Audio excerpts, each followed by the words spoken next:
बंदे से अल्लाह कितना करीब रहता है। सुभान अल्लाह। शायर ने कहा महफिले नबी में खुदा करीब, आम जगहों पर कितना करीब। हम अपने मकान में हो तो कितना करीब, दुकान में बैठे हो तो कितना करीब, रास्ते पर चल रहे हो तो कितना करीब, मार्केटिंग में हो तो कितना करीब, अपने मकान में हो तो कितना करीब। कुरान पाक ने इरशाद फरमाया, रब के तरफ से आवाज आई, मेरे बंदो अगर मेरी कुर्बत पूछना चाहते हो तो सुनो, नहनु अक़रबु मिन हब्लिल वरीद। मैं तुम्हारे इस शहरग से भी ज्यादा हूं करीब। शहरग किसे कहते हैं समझ में आ जाए तब बात आगे बढ़े। शहरग वो है कि जिसको काट दो तो आदमी जिंदा ना रहे। गले का वो नस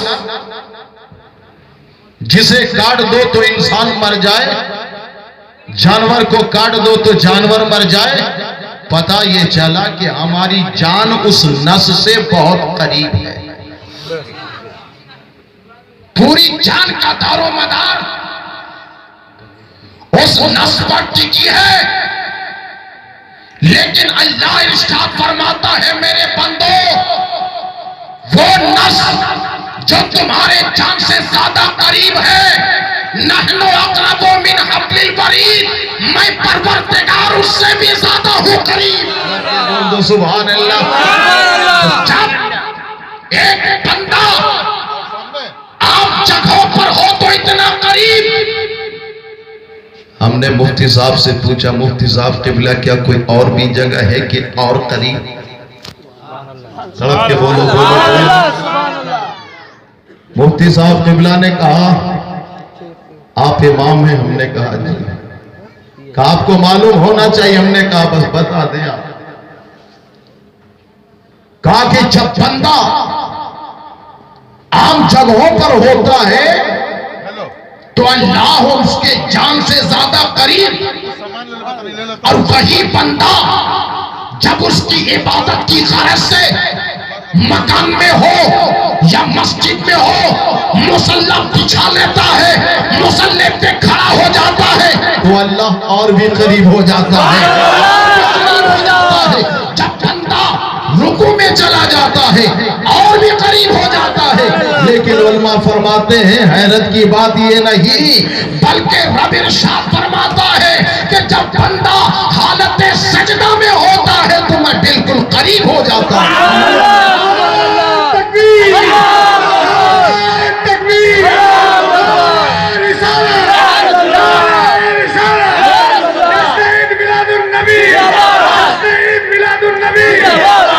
तड़प के बोल दो सुभान अल्लाह, चल के बोल दो सुभान अल्लाह। मेरे मौला जब हम मकान में हो तो इतना करीब, दुकान में हो तो इतना करीब, हम जब अपने खेतों खलियान में हो तो इतना करीब, रास्ते पर चले तो इतना करीब, मार्केटिंग में हो तो इतना करीब। और अल्लाह हैरत ये है, हैरत की बात ये है, इससे भी ज्यादा तू और करीब हो जाता है। तो मेरे मौला अगर कोई नमाज के लिए तेरी बारगाह में खड़ा हो जाता है, कयाम में इतना करीब होता है, रुकू में इतना करीब होता है, सजदे में इतना करीब होता है, तो वो बंदा जो ज़िक्रुल्लाह करते करते तेरी बारगाह में फना फिल्लाह की मंजिल पा लेता है, मेरे मौला उस वक्त तो कितना करीब होता है।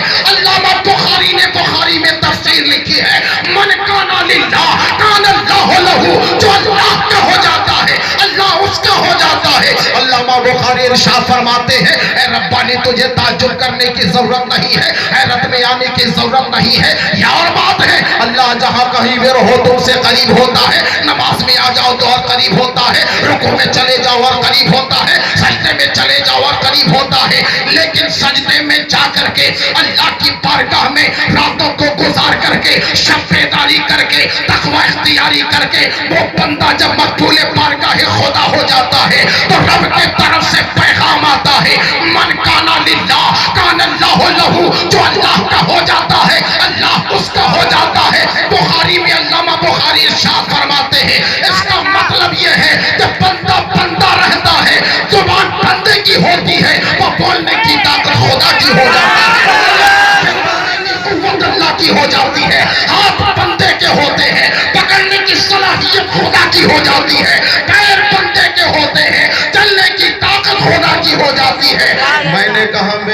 परवरदिगार, अब तो जरा और भी हैरत की बात हो गई हमारे लिए, अब हम आशिकों के लिए और भी हैरत की बात हो गई। ऐ अल्लाह, जब एक आदमी से तो इतना करीब रहता है, अब के बोल दो सुभान अल्लाह, और अपने ईमान को जगमगाओ कि जब अल्लाह अपने आम बंदों से इतना कुर्बत इख्तियार करता है, तो फिर वो मेरे नबी जिसको अल्लाह ने सबसे पहले अपने नूर से बनाकर अपने कुर्बे खास में रखा था, उस नबी को कितना करीब किया होगा, कितना करीब किया होगा। उस नबी का मकाम क्या होगा, दरे मुस्तफा का मकाम क्या है, दरे खुदा का मकाम क्या है। इसीलिए तो आशिकों ने, बल्कि बरेली के ताजदार ने गरजते हुए आवाज में कहा कि बखुदा खुदा का यही है दर, नहीं और कोई मफरमा। अरे तो वहां से हो यही आगे हो, तो यहाँ नहीं तो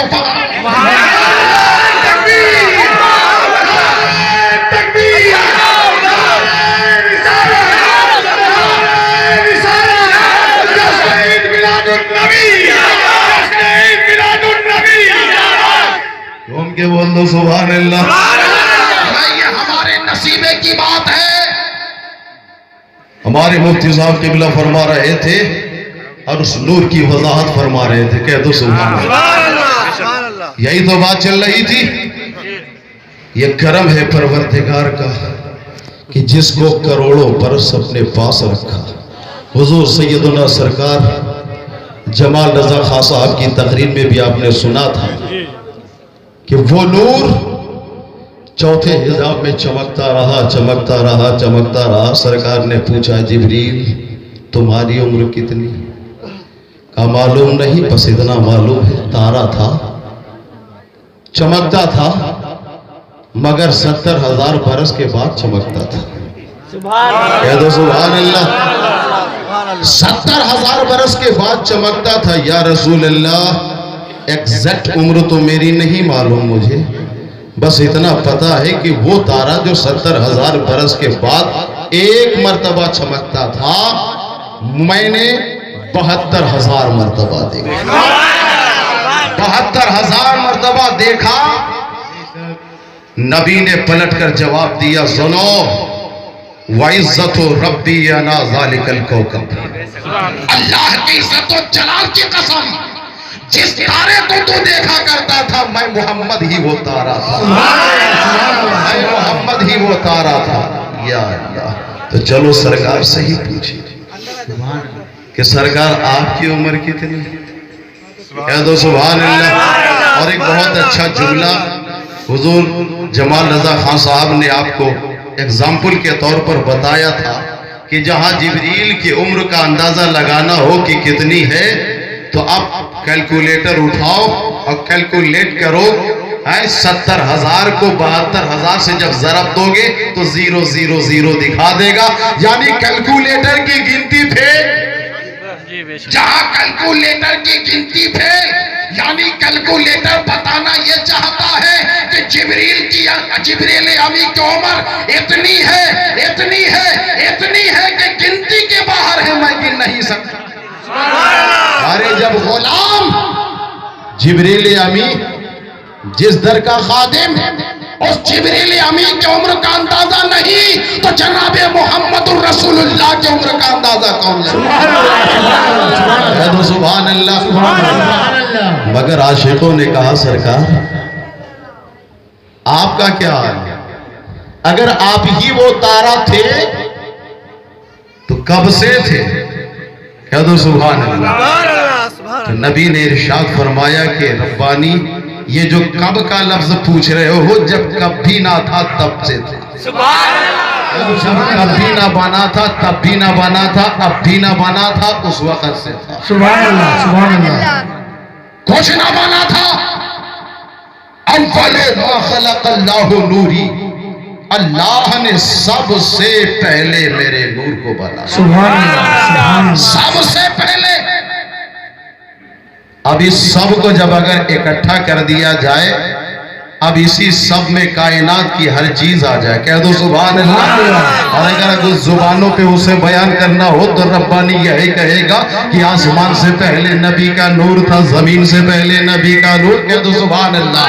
तो आसमान से पहले नबी का नूर, जमीन से पहले नबी का नूर, कहकशां से पहले नबी का नूर, हवाओं से पहले नबी का नूर, दरियाओं से पहले नबी का नूर, पहाड़ों से पहले नबी का नूर, पर्वतों से पहले नबी का नूर, कहकशां से पहले नबी का नूर, जन्नत से पहले नबी का नूर, दोज़ख से पहले नबी का नूर, आलमे बरज़ख से पहले नबी का नूर। हाथ तो ये है, लौह से पहले नबी का नूर, कलम से पहले नबी का नूर, अर्श से पहले नबी का नूर।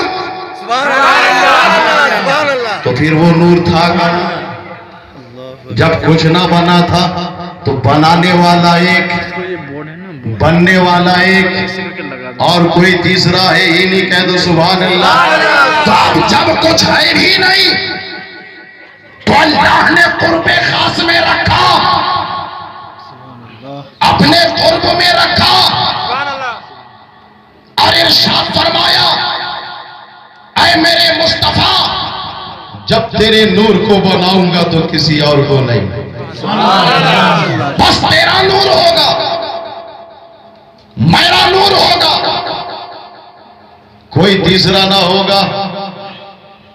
जानते हो क्यों? ताकि तू मुझे देखा करे, मैं तुझे देखा। या रसूल अल्लाह, तू मुझे देखा करे, मैं तुझे देखा करूं। तू मुझे खुदा कहे, मैं तुझे मुस्तफा कहूं। तू मुझे रब कहे, मैं तुझे रसूल कहूं। तू मुझे खबीर कहे, मैं तुझे बशीर कहूं। और तू मुझे ला इलाहा इल्लल्लाह कहता रहे, मैं तुझे मुहम्मदुर रसूलुल्लाह। अड़क के बोल दो सुभान अल्लाह। अब वो नूर अल्लाह ने बनाया और उसी नूर की निगरानी में कुल कायनात को बनाया, कुल कायनात को बनाया। और कायनात का हाल जब आप बात ही करते हैं तो हम यही कहेंगे कि ये अल्लाह इस कायनात को किस लिए बनाया, कायनात को बनाया किसके लिए? तो रब के तरफ से जवाब मिलता है, रब्बानी, मैंने कुल कायनात को अपने नबी के लिए बनाया। पता ये चला, ऐ मेरे मुस्तफा, ये आसमान बनाया तो तेरे लिए, जमीन बनाई तो तेरे लिए, हवाओं को बनाया तो तेरे लिए, कंदीलों को बनाया तो तेरे लिए, चांद को बनाया तो तेरे लिए, सूरज को बनाया तो तेरे लिए, सितारों को बनाया तो तेरे लिए, जन्नत को बनाया तो तेरे लिए, पेड़ों पौधों को बनाया तो तेरे लिए, पर्वतों पहाड़ को बनाया तो तेरे लिए। ऐ मेरे मुस्तफा, मैंने जन्नत को बनाया तो तेरे लिए, लौ को बनाया तो तेरे लिए, कलम को बनाया तो तेरे लिए। हाथ तो ये है, शजर हजर को बनाया तो तेरे लिए, खुश्क तर को बनाया तो तेरे लिए, बहरों को बनाया तो तेरे लिए, जिन्नों बशर को बनाया तो तेरे लिए। और रब के तरफ से ऐलान होता है, यहीं तक बस नहीं होता, रब तो इरशाद फरमाता है, या रसूल अल्लाह, लौला कल्लमा खलक़तुल अफ़लाक, अगर आपको पैदा करना ना होता, मैं आसमानों को नहीं पैदा करता। और सिर्फ आसमानों ही की बात महदूद नहीं, जब रब अपने मुस्तफा के इश्क में आता है, इरशाद फरमाता है, लौला कल्लमा खलक़तुद दुनिया, ऐ नबी, अगर आपको पैदा करना ना होता तो मैं दुनिया को न बनाता। तो पता ये चला, जमीन मुस्तफा के लिए, आसमान मुस्तफा के लिए, कुल कायनात मुस्तफा के लिए। इसीलिए तो बरेली के ताजदार ने जब इसके रसूल में जुबान खोली है तो पुकार करके कहा, या रसूल अल्लाह, ये ज़मीन और समा तुम्हारे लिए, ये मदीना और मक्का तुम्हारे लिए, ये चुनी और चुना तुम्हारे लिए, बने दो जहां तुम्हारे लिए, और दहन में सुबह तुम्हारे लिए, बदन में हिजाब तुम्हारे लिए, हम आए यहाँ तुम्हारे लिए, उठे भी वहां तुम्हारे लिए। बोल दो सुभान अल्लाह, और मचल के बोल दो सुभान